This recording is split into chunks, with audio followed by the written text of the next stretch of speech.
The judges of the court.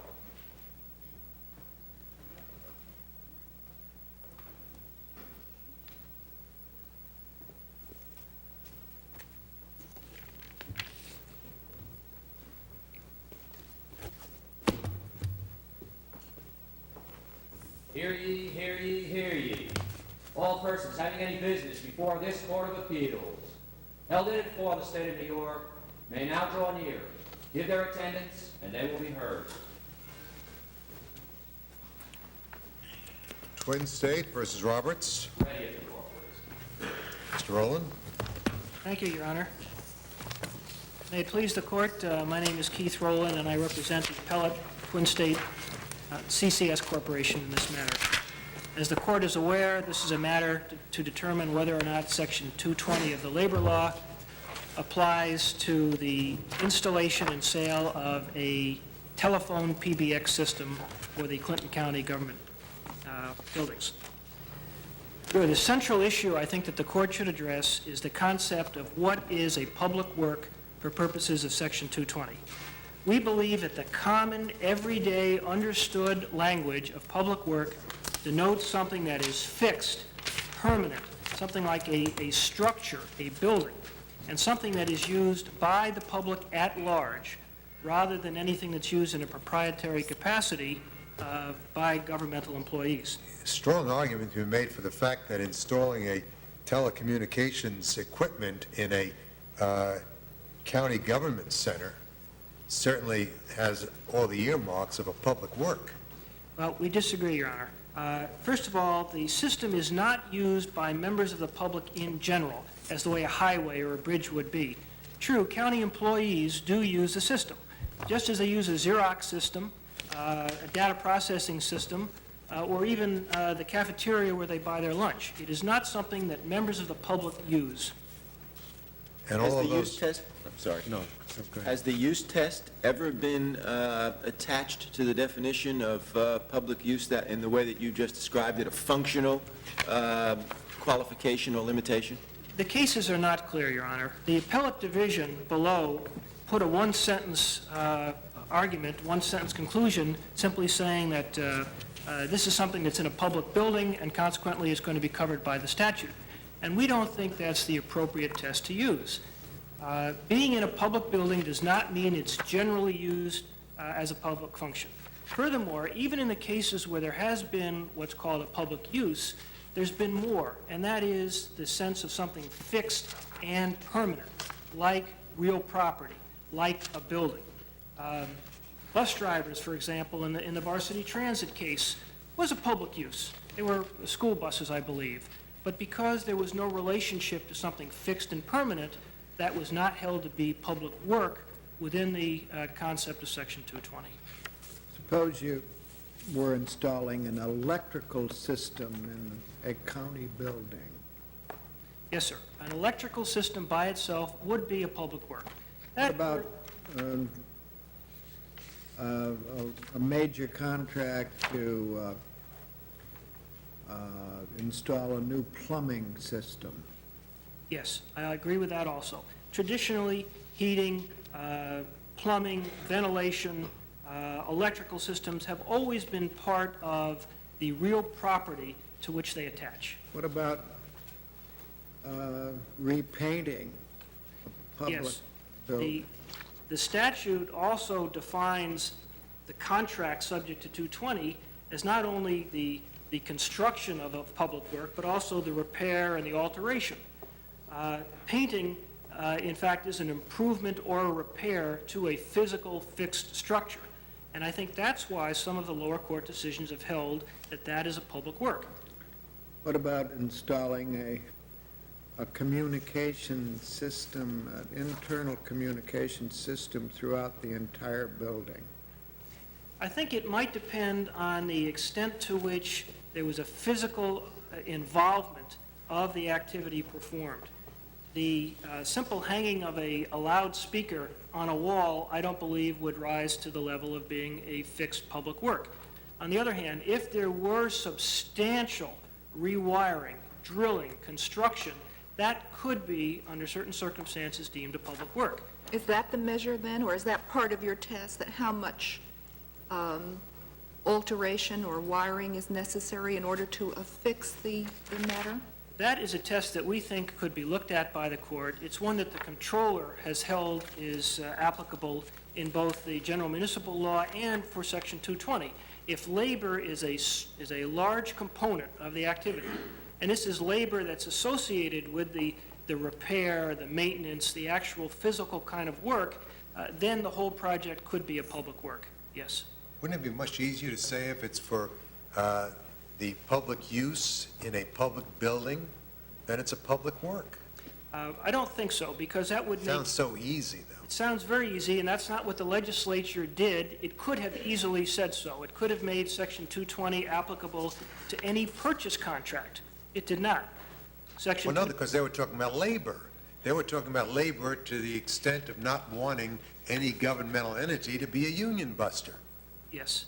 And to the extent that labor is a large portion of a contract, then it could fall within the purposes of Section 220. That was not the case with this particular PBX system, and it's not the case when you buy a data processing system. It's not the case when you buy a computer system. You can have many man-years of programming time, that's labor, going into setting up a data processing system. But how about all the wiring and the modems going from one office to another where they have to go through the walls and they'll have conduits put on the walls and everything else? How about that? What would that be? Depending upon the relationship of the overall labor component to the total job, you might intertwine everything such that you do have a public work. But I think there has to be In other more words, than... you're not saying it's not the item of work, but it's the amount of work done on the public building that makes it either a public work or not a public work. I believe you need two tests. One is the amount of labor and work related to the entire job and the nature of that work. If generally the installation of electrical wires by electricians is a public work by itself, then you must also do that type of work and have it be a significant component of the overall contract. But now, Mr. Rowland, it's clear that this is a new test that you're proposing, isn't it? I don't believe so, Your Honor. As indicated in the Comptroller's opinion that we cite in our brief, he reached that conclusion that the amount of labor related to the overall contract performance was relevant in determining whether or not the project was a But public have we ever said that? Pardon me? Have we ever said that? I do not believe this court has said that. The only case where any relationship of the amount of labor to the overall contract has been addressed was, prior to this particular case, was the Joint Industry Board case down in New York City. And I think the language in that case is particularly improvident, because if you follow it to its logical exclusion, it says that the test should be whether there are persons within the enumerated class of employment involved in the project. My example, again, is a Xerox machine that's purchased, and it's purchased for $10,000, $20,000, $30,000, has to be brought into the building, plugged in with maybe some extremely minor electrical work to make sure that the machine will work. If you have one electrician who was involved in just setting up one outlet, and his labor was worth $100 compared to a $30,000 contract, would you make the entire contract subject to the statute? I don't believe you would. What if it was an electronic word processing computer network that connected Court of Appeals Hall to the residential chambers of the judges? In that case, the wires would probably be installed by New York Telephone Company, and it would not involve the contractor who produced the electronic computer system. I was trying to draw on your analogy, but I see your red light is on. Thank you very much, Mr. Rowland. Thank you, sir. Smith? May it please the Court.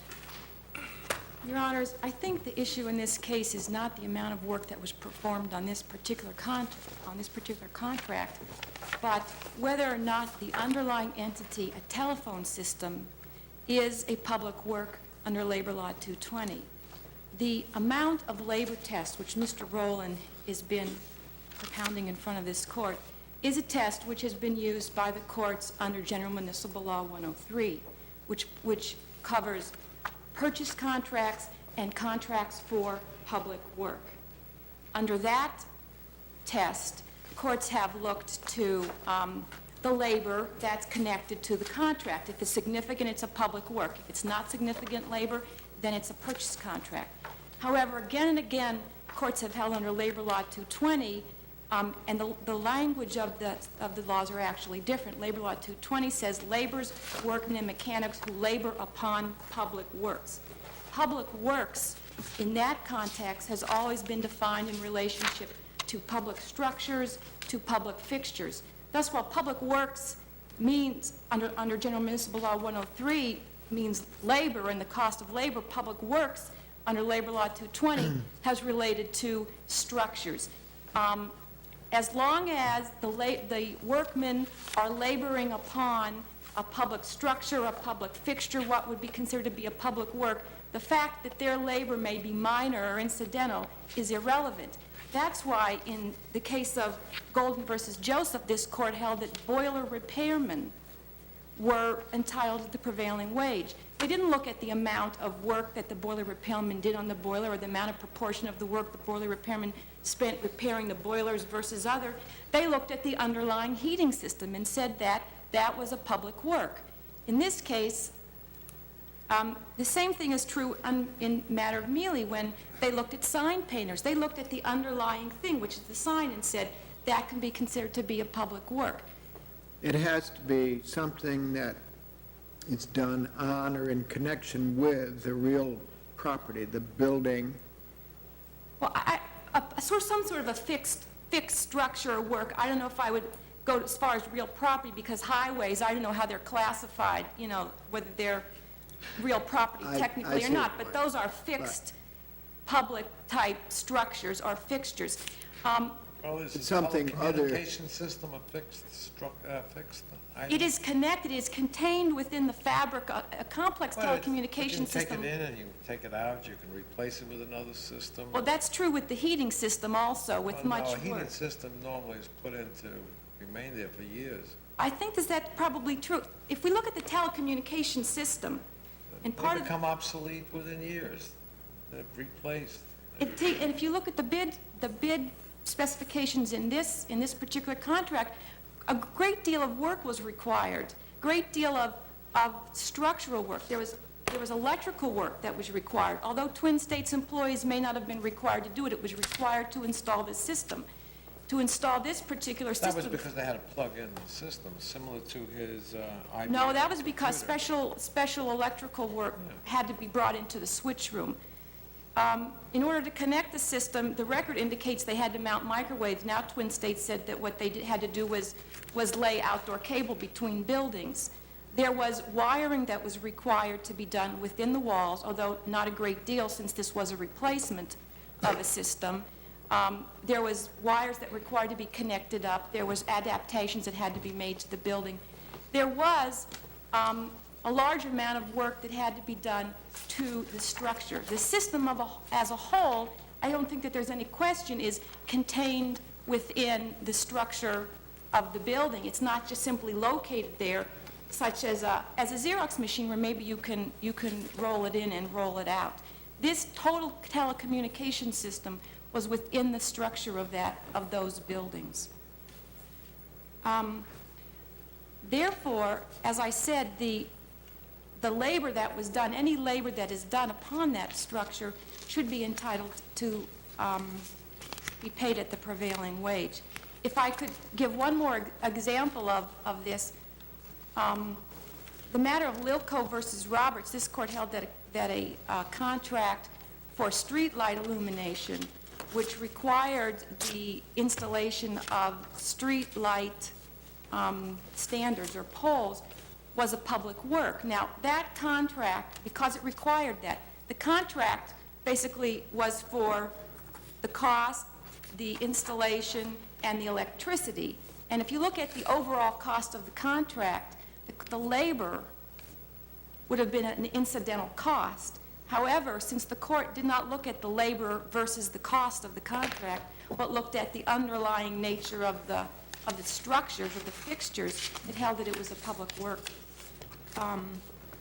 Therefore, the tests that this court has enumerated time and time again, I think, when applied to this complex telecommunications system, requires that you find that it is a public work. Thank you very much. Ms. Smith? Matter of Dreyfus Special Income Fund against the State Tax Commission. Ready to talk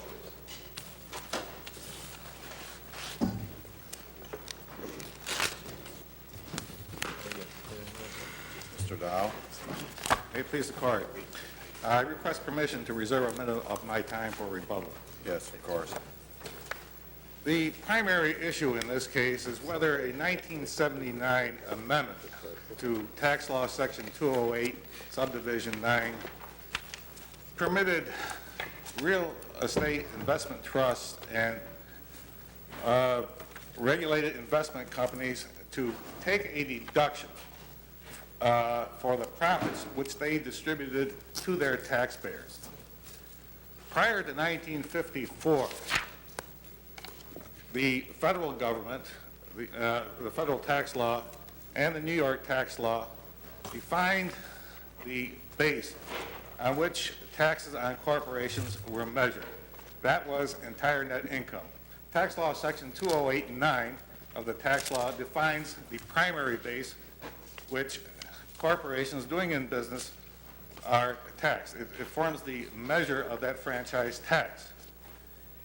There's no, I think it's unquestioned that before 1959, both under federal law and under state law, regulated investment trusts, or real estate investment trusts and regulated investment companies were not entitled to take a deduction for dividends to their stockholders, the profits that they made during the year. In 1954, the Internal Revenue Code was enacted, the 1954 Internal Revenue Code. In that enactment, the Internal Revenue Code made a change of the taxable, change in the designation of the taxable income on which corporations are taxed. They changed the term entire net income, which New York used, to taxable income.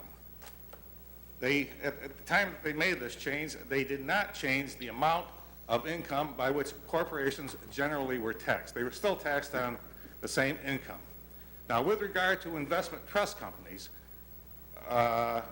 investment companies, and also real estate trust, investment trusts, they allowed a deduction for the dividends which they paid.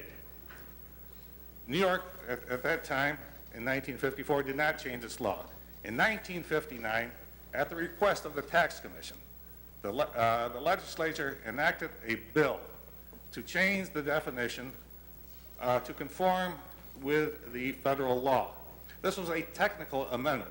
The bill jacket shows that this amendment was only to resolve the inconsistency between the tax law and the Internal Revenue Code. That there's nothing in the tax bill to show that this 1979 amendment had any impact whatsoever on real estate investment trusts or on these mutual funds. In fact, there is a memorandum in the bill jacket by the counsel for the controller to the governor's council, in which he stated, this amendment makes no substantive change in the tax law and merely clarifies the provisions of the tax law as they are now interpreted and applied. Therefore, no gain or loss of revenue will result. Certainly, the Tax Commission, when it asked the legislature to amend 2089, knew what it meant by that bill. Almost contemporaneously, in 1962, the Tax Commission promulgated a regulation which explained what it was meant by the definition in the statute of entire net income. They stated that entire net income did not mean a special type of taxable income such as real estate investment trust or regulated investment trust income under the federal law. That was not what it intended. When at the time that the commission promulgated its regulation, and also at the time that it introduced this bill and had this bill introduced in the legislature. Commissioner Murphy and Commissioner Palliston were two of the members of the Tax Commission. Certainly they knew what they were talking about. The tax law, after the amendment, as before, defined entire net income as total net income from all sources. Now, this court has said before that total net income means gross income minus or less business charges. Nowhere has this court ever indicated, or has any court or any statute indicated, that total net income from all sources means gross income minus business charges minus the profits of the corporation which it distributes to its shareholders. This is the position in which the Dreyfus says the tax law change meant, that we were going to give them a deduction. Nowhere in the law or in the bill jacket is there any indication. In fact, the bill jacket indicates the contrary. In 1971, the tax law was amended to allow real estate investment trust a deduction for dividends paid. At the same time, they did not allow regulated investment companies to take this deduction. It wasn't until 1979 that the legislature permitted these regulated investment trusts to claim this deduction. But at the same time, they also said that this amendment in 1979 will not take effect until December 31, 1979. Is there any reason assigned in the legislative history for according the REITs the right to have a deduction in 1971 and not according that to the RICs? The real estate investment trusts were accorded the deduction to conform with the federal. At that time, Commissioner Gallman put in a memorandum objecting to the bill because it was going away from the general accepted definition of entire net income applicable to corporations generally. It was changing the whole tax scheme. Now, my question is there any reason given for letting one type of investment trust have it and not letting the other? I wasn't able to see any, I don't recall anything in the bill jacket. The only thing that I can think of is that the real estate investment trust lobby pushed the bill, but the regulated investment companies didn't push anything at that time for themselves. Certainly in 1979 they pushed, and they obtained it. They got the relief from the legislature. But certainly it was not... That wouldn't be particularly significant then, would it, in attempting to arrive at legislative intent? Well, the legislature certainly was aware of the regulations of the tax commission. The memorandum in the bill jacket and the 1971 legislation pointed out what the tax law was and how it was being interpreted with regard to real estate investment trusts as well as regulated investment companies. They were aware of that. They were also aware of it when they enacted the law in 1979 for the mutual funds. This was also pointed out in that bill jacket. Certainly, there's a question whether or not the legislature ever had the authority to define the measure of tax on an individual or a trust company by referring to the federal law. There was an amendment after this 1959 amendment to the tax law whereby the New York Constitution was amended. But the amendment to the Constitution took place on November 3rd of 79 or 59, whereas this bill was passed on April 8th of 59. Thank you, Mr. Dow. Mr. Egan? May it please the court, my name is Richard Egan from the firm of Putnam & Solomon. I represent the respondent Dreyfus Special Income Fund. The New York State regulation 3-11, the state is attempting to impose on regulated investment companies, is totally contrary to the plain meaning of the Internal Revenue Code and to the New York State tax law. In 1917, the New York State Legislature chose to establish what is called federal conformity. Fundamentally, in creation of the corporate franchise tax, they, in virtually every section, either refers to or is based on the Internal Revenue Code. The only time that it is not, the tax law is not based on the federal law is when the legislature specifically makes an exception or specifically puts in a change from what is federal law. This has been confirmed by this court on numerous occasions, and this is the basic fundamental concept on which the state tax law is based that New York State is now denying exists. New York State has had federal conformity since 1917. In 1954, when there was a new Internal Revenue Code, it was changed to do a couple of things. Among other things, it added the term taxable income. In addition, it added a dividends paid deduction to regulated investment companies. In 1959, the New York State Legislature passed the law and said, yes, we still have federal conformity. Yes, we're going to change our law in order to conform with what was then the new 1954 Internal Revenue Code. Subsequently, at that same time, the New York State tax law included the term taxable income, which was a new definition in their term by reference to the Internal Revenue Code, and they set one exception. They said every corporation must compute its taxes based on taxable income as set forth in Internal Revenue Code Section 11, except for one kind of a corporation, Subchapter S corporations. They did not exclude Subchapter M corporations, which are regulated investment companies. Only the legislature can make a change from federal conformity.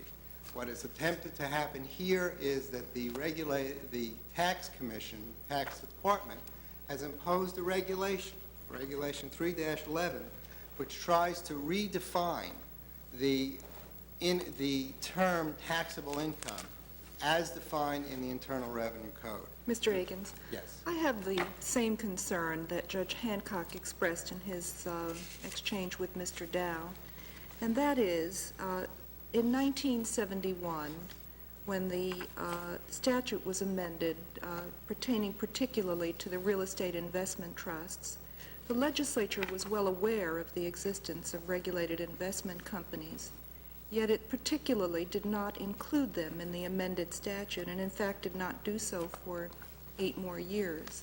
Isn't that a significant fact, the change in the statute in 1971? Not at all, Your Honor.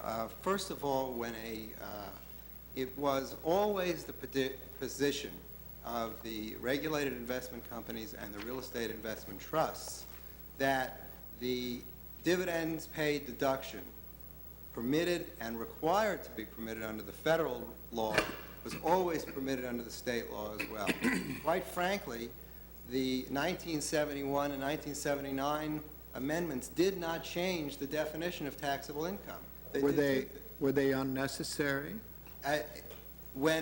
Concerning the dividends paid deduction, they were unnecessary. It reaffirmed the dividends paid deduction, but it also went one step further and eliminated the tax on capital. The purpose was to eliminate the double taxation. You have to remember, these are mutual funds. Mutual funds are individual investors who pool their resources together so they can invest with the sophistication and the clout of the big investors. Every penny that is earned by the mutual funds go back to the shareholders. So they're taxed twice, then? Under the current regulation, they are taxed twice, which is totally contrary to the intention of Congress and the legislature. Now, what happened was that in 1971, the regulated investment companies didn't care. The numbers were very small. They chose to invest in companies outside of New York, so there would be limited capital in New York. A lot of them moved out of New York. They managed to keep the tax very low. It wasn't until the mid-1970s that mutual funds became money market funds. And in order to become competitive, They had to invest in debt obligations in New York. A quarter of a point, an eighth of a point was an extraordinary difference. In the early 1960s and 1970s, the total of these funds might have been millions. By the mid-1970s, they were billions of dollars, all going directly back to the shareholders, all being taxed twice. At that point in time, rather than going into the courts and seeking a reaffirmation of this federal conformity concept, which we are doing here today, and has taken about 6 years to accomplish, they chose to go to the legislature. At the time, the legislature, both in 1971 and 1979, the legislature chose not to deal with the retroactivity issue. They chose to leave it to the courts if the courts should choose to rule on that issue. The legislature was well aware that when they amend one section of a statute, it does not affect, and no inferences can be drawn as to the effect it might have on any other section, unrelated section of the statute. 1971, the real estate investment trusts were fundamentally a special interest group coming in and asking for special assistance from the legislature. The regulated investment companies did not know and frankly didn't care what was going on at that time. As their situation changed, they too came in and asked not for special assistance or a special law, but just that the law be reaffirmed.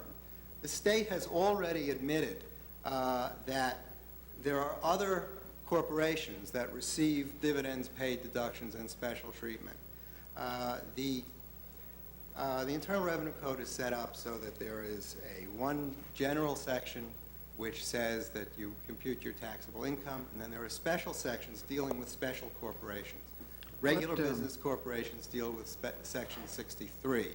That is the section that the state is attempting to impose upon regulated investment companies.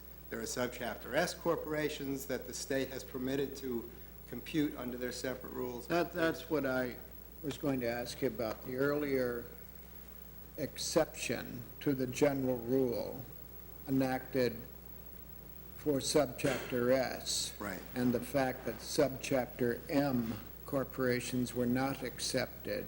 That's right. Leads you to what inference? The inference is that since only the legislature can change the definition of taxable income or net income at that time, and since only the legislature can make changes away from federal conformity, the legislature made a conscious decision in 1959 when they made the tax law retroactive to 1954 Internal Revenue Code to say, we're going to accept only one class of corporations, subchapter S corporations.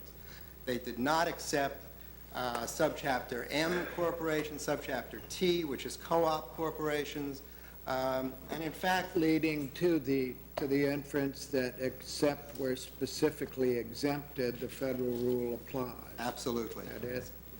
That is, absolutely the position we are taking, and it is, and this court has ruled on numerous occasions that that is the law of the state. I see my time is over. I Thank you, Mr. respectfully Higgins. request that you confirm the appellate division in the Supreme Court rulings. Mr. Dow, you have a moment left if you care to use it. Don't feel obliged if you can't come up with anything. People against Lindsay. Submitted at the court, please. Matter of Turner and Asbury against McMickens. Ready at the court, please.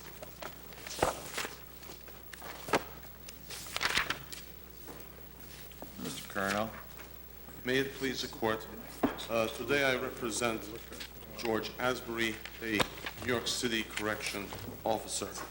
This is a case involving a question of what constitutes substantial evidence, and the question about 5 years ago, an inmate, correctional inmate, was released from the Bronx House of Detention for Men, and there was a warrant out on him. He shouldn't have been released, yet he was. The question is whether or not there was substantial evidence to determine that George Asbury had committed a particular violation of the rules and regulations.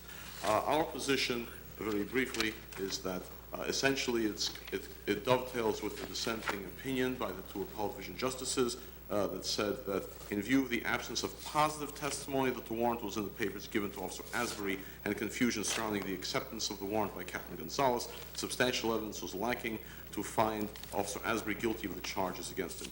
It is our position that this is a case where there was an absence of positive testimony, and this absence of positive testimony must be equated with a lack of substantial evidence. Can't you have circumstantial evidence, Mr. Colonel? Indeed, Your Honor, one can. However, That's positive evidence, isn't it? that's true. However, I would submit that circumstantial evidence is, I believe, that evidence that excludes to a moral possibility any other evidence save that of guilt of. Well, that's if you want to convict somebody in a criminal proceeding, but that's surely not the test we're to apply in this proceeding, is Well, it? if one applies circumstantial evidence to an administrative proceeding, I submit that there probably has to be some sort of certainty to some degree that it excludes other hypothetical There has to be only possibilities. substantial evidence. There doesn't have.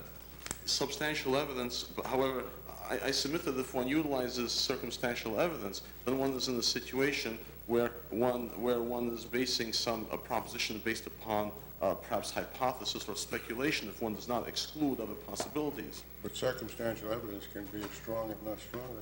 It can. So much the direct evidence. That's correct. However, we submit that there was no real circumstantial evidence in this case either. Well, you had the presence of the warrant in the folder. The presence of the warrant, well, you know, the one officer who testified, there was only one officer who testified to the warrant, and that was an officer by the name of Rosado, who had no direct recollection that the warrant was actually in the folder, but he said it must have been in the folder based upon other notations that he saw in the papers.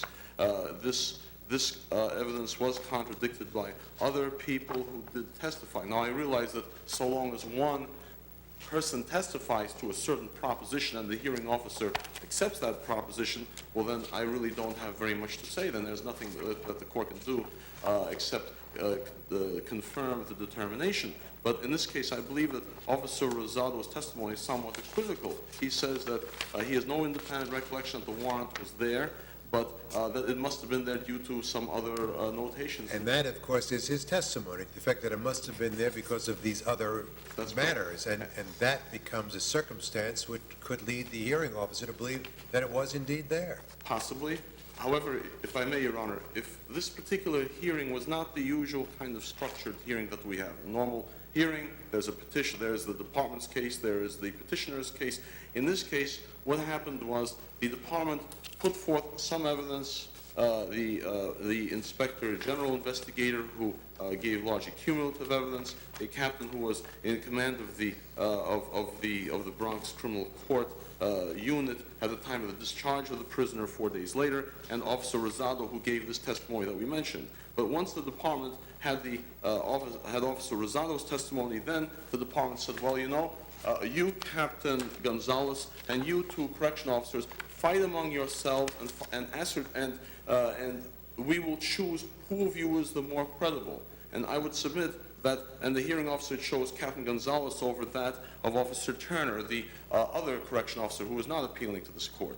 While this may all be well and good with respect to Officer Turner, our client here, Officer Asbury, in the other institution, in the receiving institution, was somewhat removed from this particular process. And it is our contention that the fact that he was removed from this process made him kind of like somewhat removed. The error, as such, had been committed in the Bronx court system.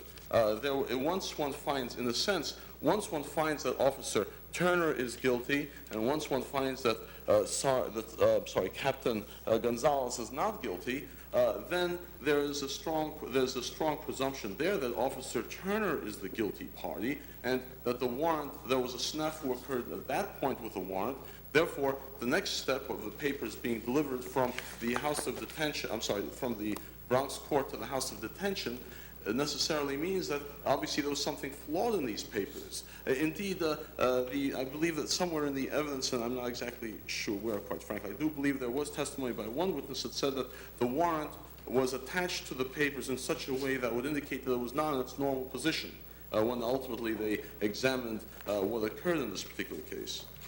We submit that, in a sense, once there was a finding of guilt of Officer Turner, coupled with an exoneration of Officer Cunningham, then Officer Asbury, who was removed, one institution removed, in this case, was not found guilty, and that circumstantially, the case cannot have really been made out.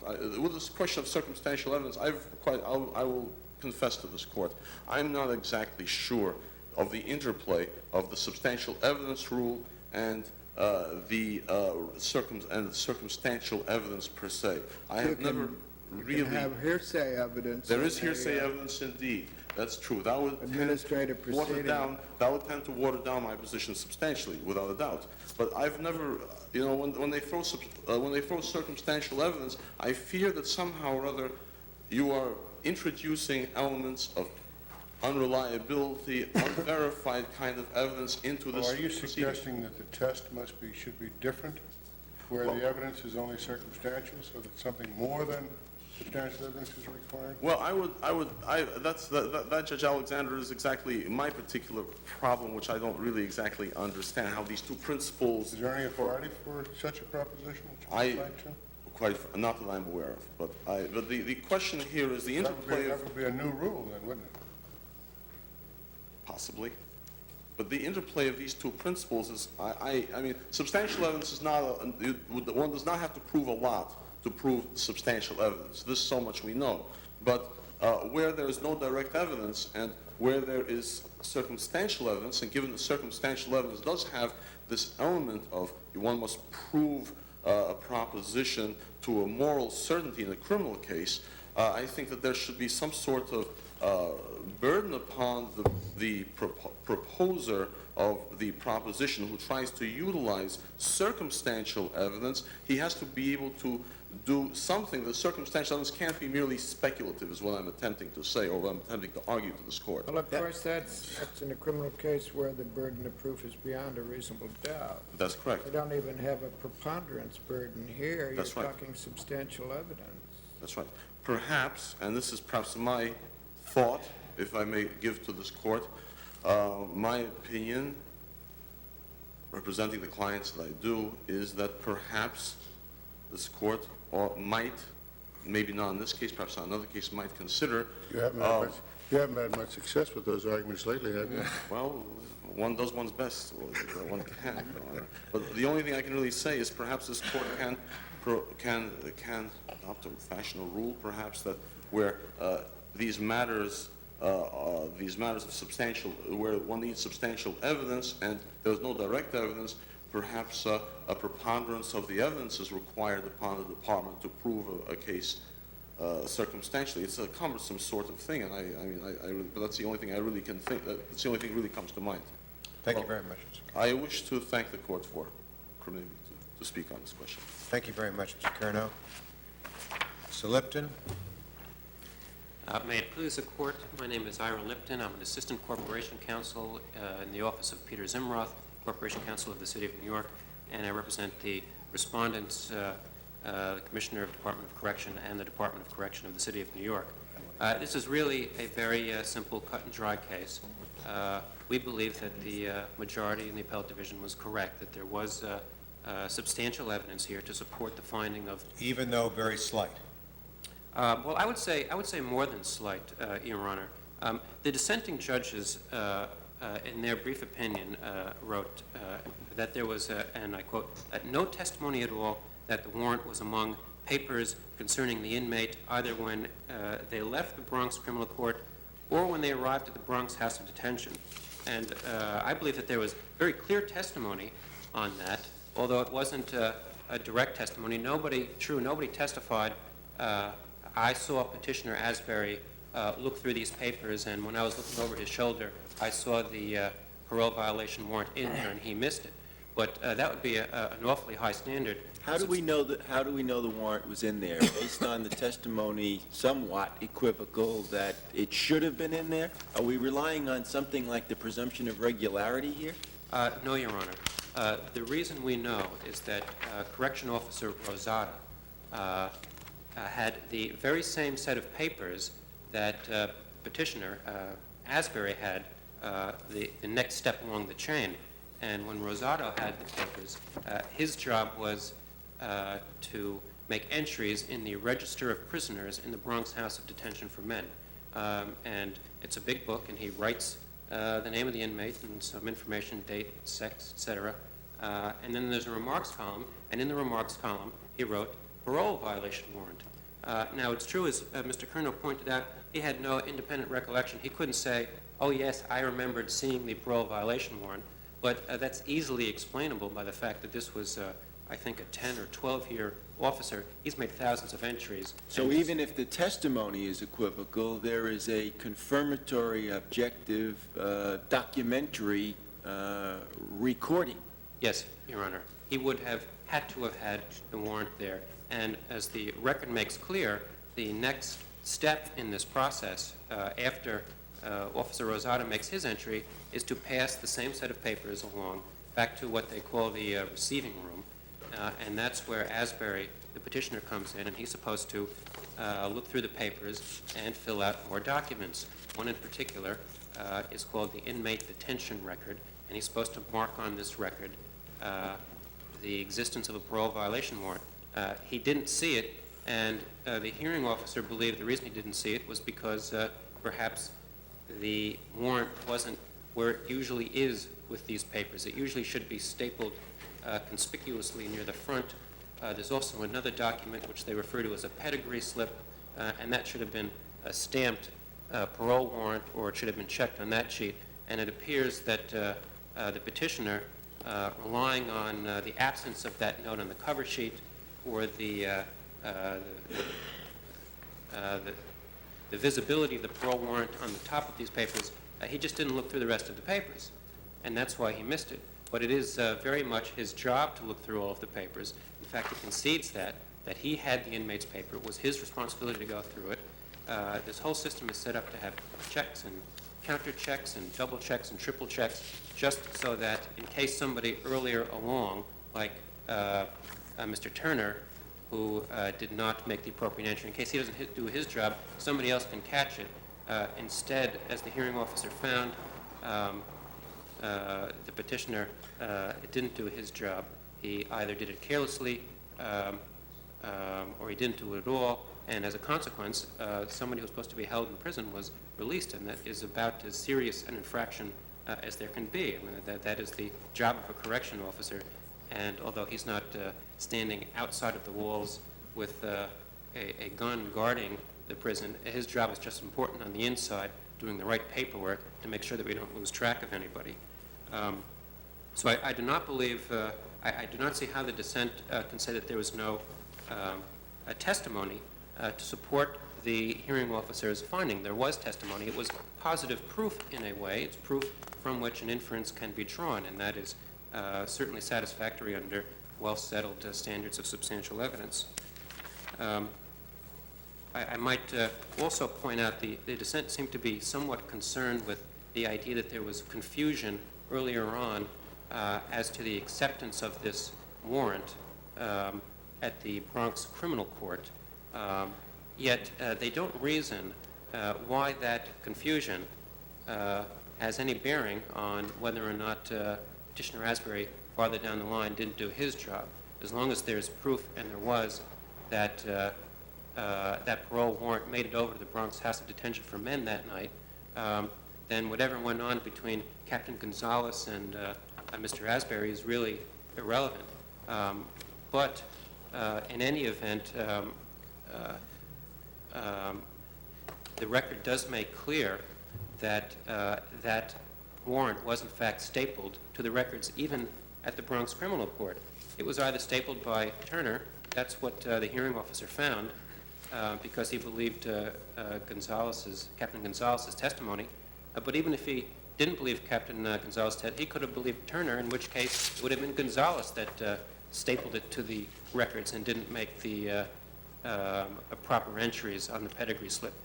And no matter how you cut it, that warrant made it over to the Bronx House of Detention that night, and there is more than enough evidence to support that finding. It certainly couldn't be argued that the inference that was drawn was unreasonable, that it couldn't be drawn, and I think that that's the standard that petitioner has to live up to here. Thank you. Thank you very much, Mr. Fullerton. People versus Wayne E. Shaw. Ready for court, please.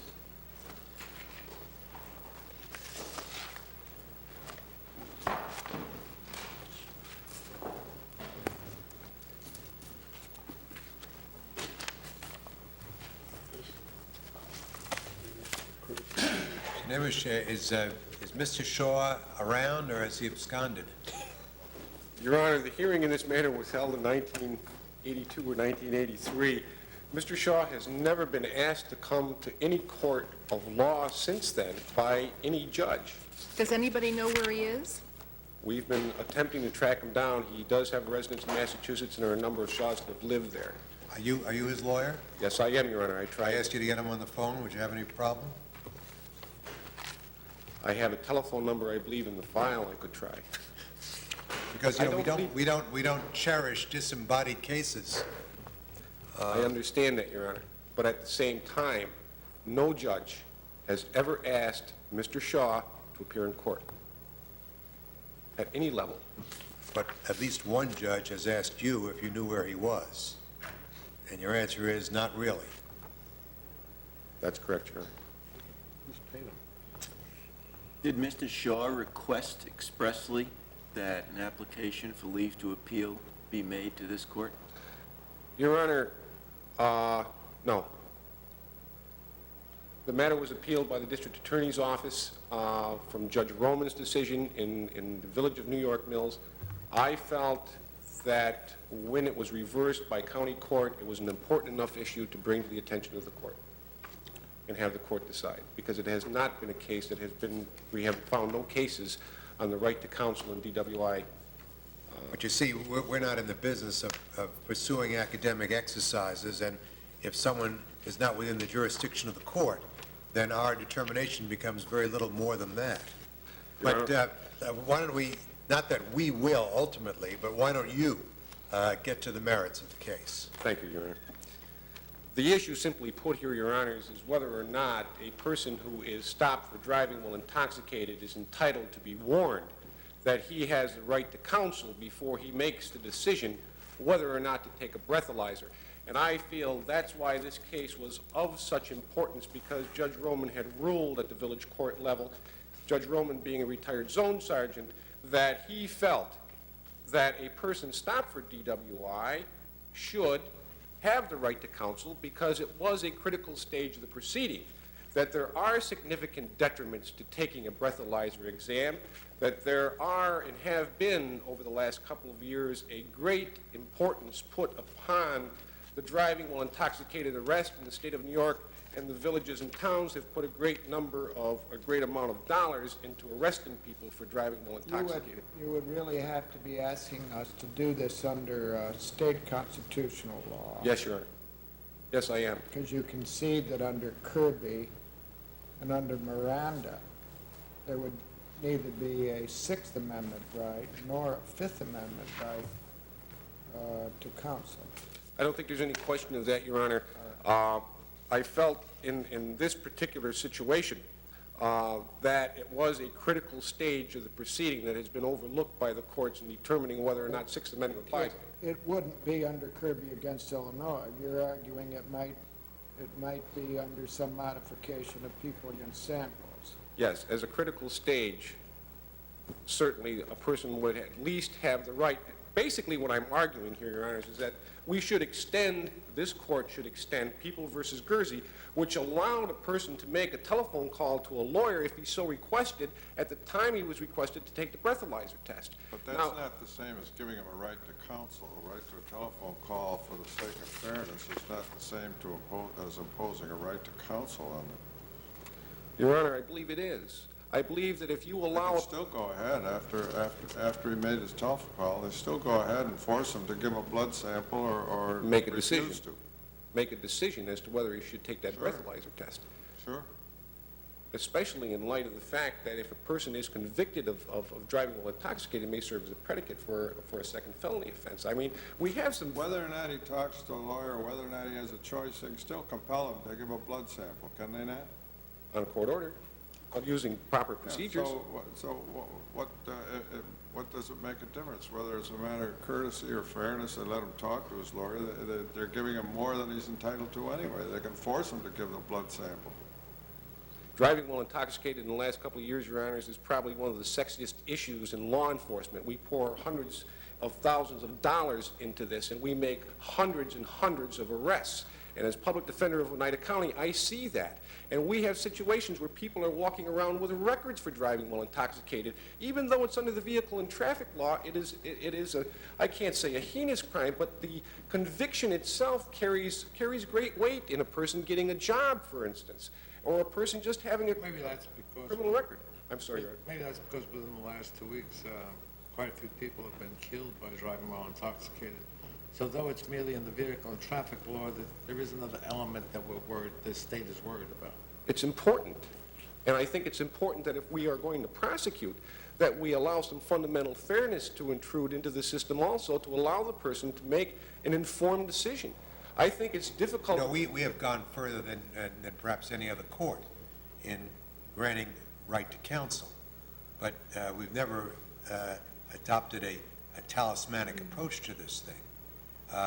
In one instance where the power of the state has been marshaled and charges are brought so this individual is coming before the court, then we've said that the right to counsel indelibly attaches.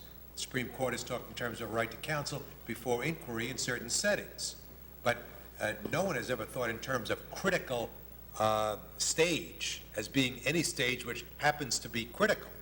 Because if you wanted to assess it in that fashion, I imagine you can find many such stages. Yes, I would agree with you there, Your Honor, but here we're talking about gathering the evidence that will ultimately convict someone and having that person, not a lawyer or someone who knows, but someone who may be even in an intoxicated condition, making a decision as to how this case will proceed against him. May I ask how the rule would operate if we should adopt it?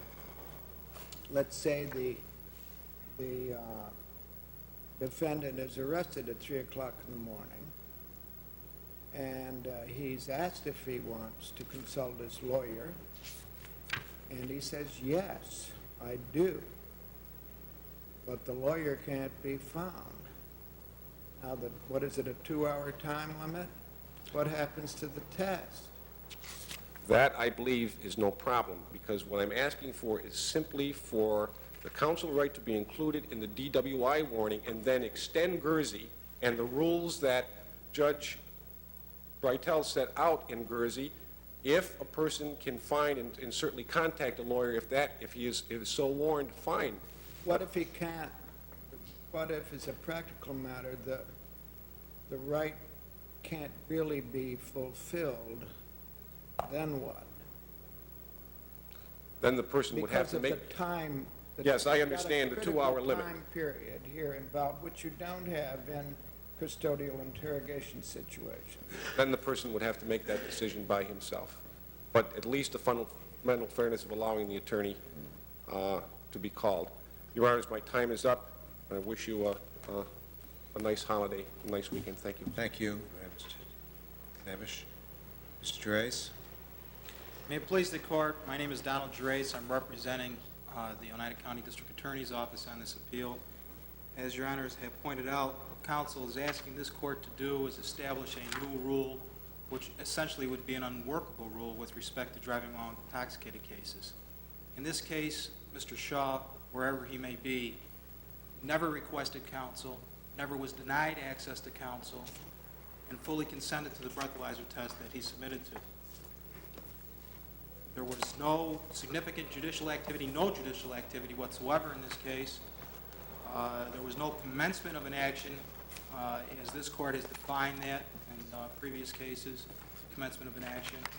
Essentially, there was no grounds for arguing that this particular stage of Mr. Shaw's case required that counsel attach. And people are simply requesting at this time that Judge Murad's decision, reversing Judge Roman's decision, be affirmed. Clearly, a rule which would require counsel at time of arrest, which is what Mr. Shaw's counsel requested initially, or at the time Mr. Rashar, the defendant is requested to submit to a breathalyzer test. The rule requiring that counsel would attach at that point would make it impossible for the people in driving while intoxicated cases, for the police in driving while intoxicated cases, to gather evidence of driving while intoxicated situations. In other words, to gather evidence with respect to that particular defendant's blood alcohol content. And as His Honor has just pointed out, what if counsel, these cases normally involve arrests which are made sometime after 12 midnight. What if counsel is not attainable at that time? Obviously, if the right to counsel attaches, it cannot be withdrawn after 2 hours. And what counsel is asking this court to do is to legislate that as part of either a state constitutional right or with respect to some sort of federal right, that a defendant be allowed to ask for counsel up until the 2 hours is about to expire, and if none can be found, then at that point, the defendant would have to submit to the chemical test or refuse to submit to the chemical test. In driving while intoxicated situations, as this court has held in Walter and Daniel and Moselle, unless there is a death or serious physical injury, the prosecution cannot force the defendant to submit to a chemical test. So absent those special circumstances, if counsel is to attach at the time the person is arrested or at the time the person is requested to submit to a chemical test, and no counsel can be found, or for that matter, if counsel is found, the people have no recourse, they cannot give a test. So basically, the people are asking that counsel's requests to establish a new rule in this situation not be found to have merit in this particular case, and people will rely upon our brief as to all the other points that counsel has raised. Thank you. Thank you very much, Mr. Trace. People versus Gensler.